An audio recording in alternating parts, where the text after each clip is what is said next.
Welcome to our channel. Streaming Peacock on your PlayStation 5 brings NBC's extensive library to your gaming console. Step 1. Turn on your PlayStation 5 and ensure it's connected to the internet through Wi-Fi or Ethernet. Step 2. From the PS5 home screen, navigate to the Media tab using your controller. Step 3. Select the PlayStation Store to access the app marketplace. Step 4. Use the search function to find the Peacock TV app by typing Peacock in the search bar. Step 5. Select the Peacock app from the search results and click the download button to install it on your console. Step 6. Wait for the download and installation to complete.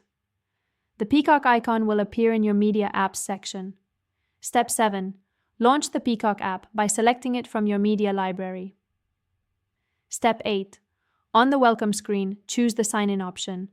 An activation code will be displayed. Step 9. Using a computer or mobile device, open a web browser and visit peacocktv.com. Activate. Step 10. Sign into your Peacock account using your email and password. Step 11.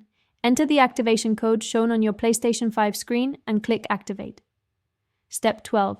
Your PS5 will automatically link to your Peacock account and refresh to show available content. Start streaming shows, movies, and live sports immediately. Don't forget to like this video and subscribe to our channel.